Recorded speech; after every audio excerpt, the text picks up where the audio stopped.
परम पूजनीय डॉक्टर हेडगेवार जी कहते हैं, अन्य लोग इस कार्य को चाहे जितना कठिन बतलावें, परंतु तुम स्वतः इन कठिनाइयों का रोना कभी न रोवो। हमें तो वह कार्य कर दिखाना है जिसका परिणाम देखकर संसार को दांतों तले उंगली दबाकर ही रहना पड़ेगा। क्या तुम्हें पता नहीं कि संघ का प्रारंभ कितने थोड़े लोगों से हुआ? परम पूजनीय डॉक्टर हेडगेवार जी कहते हैं, व्यक्ति के जीवन में जिस प्रकार नानाविध बाधाएं आती हैं, उसी प्रकार संघ के जीवन में भी बाधाओं की कमी नहीं। परंतु बाधाएं चाहे जितनी आए, संघ का कदम तो आगे बढ़ना ही चाहिए। नहीं, परम पूजनीय डॉक्टर हेडगेवार जी कहते हैं, यदि सब लोग काम करने में जुट जाए तो हमारा कार्य बड़ी शीघ्रता से बढ़ेगा, क्योंकि यह समय हमारे कार्य के लिए बड़ा अनुकूल है। आज जैसी अनुकूल परिस्थिति पहले कभी न थी।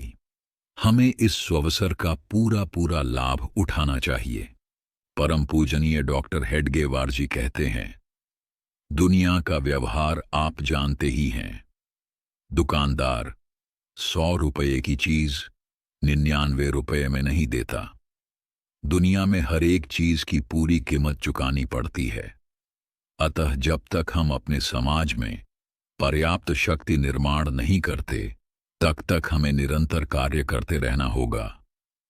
केवल शरीर बल से काम नहीं चलेगा, साथ में विचार शक्ति की भी आवश्यकता है। प्रथम तो विचार शक्ति ही उत्तम रहनी चाहिए। संघ के स्वयं सेवक प्रथम स्वयं की मानसिक दुर्बलता प्रयत्नपूर्वक हटा दें और बाद में अन्य साथियों में भी अपने ही समान मानसिक सामर्थ्य उत्पन्न करें। परम पूजनीय डॉक्टर हेडगेवार जी कहते हैं, यदि हमें संसार के सम्मुख यह सिद्ध कर दिखाना है कि हिंदुस्तान हिंदुओं का राष्ट्र है, तो हमारा कर्तव्य हो जाता है कि हम इस कार्य को अपना निजी कार्य समझकर उसकी सफलता के लिए आवश्यक आचार विचारों से अपना जीवन परिपूर्ण करें। फिर यही हमारा प्रमुख कर्तव्य हो जाता है। परम पूजनीय डॉक्टर हेडगेवार जी कहते हैं, दूसरी भी एक श्रेणी के लोग होते हैं जो कहा करते हैं कि राष्ट्र सेवा का समय आ जाने पर हमें पुकारो, जहां भी कहो कूद पड़ने के लिए हम तैयार हैं। किंतु उन्हें यह पूछे बिना मुझसे रहा नहीं जाता कि भाइयों, तुम्हें पुकारेगा कौन? पुकारने का वह अंतिम क्षण लगातार कार्य करने से ही तो निकट आ सकता है। अपने अपने घर में उस समय की बाँट जोहने से कहीं वह स्वयं चलकर किसी के पास आएगा। आप निर्णायक क्षण की राह देखते हुए स्वयं तो अपने घर में बैठे रहेंगे और यह आशा करेंगे कि दूसरे लोग अंतिम समय नजदीक लाने के लिए कार्य करते रहें। क्या यह सारा व्यवहार सुसंगत है? परम पूजनीय डॉक्टर हेडगेवार जी कहते हैं, कुछ महाशय कहते हैं, उसमें क्या रखा है, समय आने दो, सब कुछ ठीक हो जाएगा। परंतु क्या अपने निजी मामले में भी ये सज्जन इसी प्रकार सोचते हैं? जब अपने आप पर बीतती है, तब क्या ये भगवान का नाम लेते हुए चुपचाप बैठे रहते हैं? कभी नहीं। तब तो ये हर प्रकार की उठा पटक और दौड़ धूप करते दिखाई देते हैं। अपना काम पूरा करके ही वे दम लेते हैं। व्यक्तिगत स्वार्थ के अतिरिक्त जब देश, धर्म या समाज का सवाल आता है, तभी उन्हें भगवद शक्ति का बहाना सूझता है। तब हम यह क्यों न कहें कि उपर्युक्त विचारों की जड़ में सिवा स्वार्थ के कुछ नहीं है।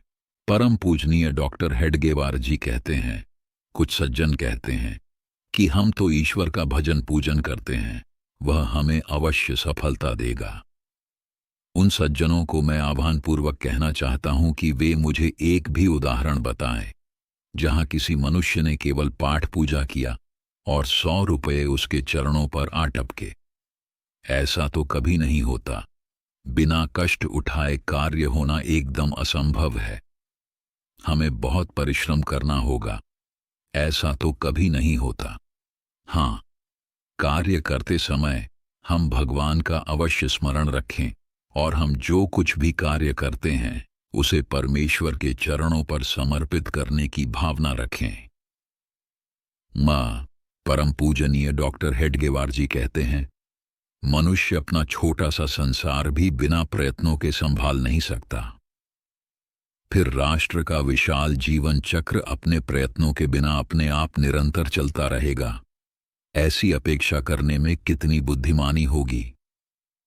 राष्ट्र का जीवन चक्र ठीक प्रकार से चलाने के लिए तो असीम प्रयत्नों की आवश्यकता होती है। बिना प्रयत्नों के सिद्धि कहाँ। परम पूजनीय डॉक्टर हेडगेवार जी कहते हैं, अंग्रेजी में एक कहावत है, God helps those who help themselves. उसका अर्थ है, जो स्वयं अपनी सहायता करते हैं उन्हीं की ईश्वर सहायता करता है। मेरी समझ में नहीं आता कि भगवान हमारी सहायता क्यों करेंगे, उन्हें क्यों हम पर दया आएगी। हम लोग स्वयं अपनी कौन सी सहायता कर रहे हैं कि भगवान हमें बचाने हेतु दौड़ पड़े।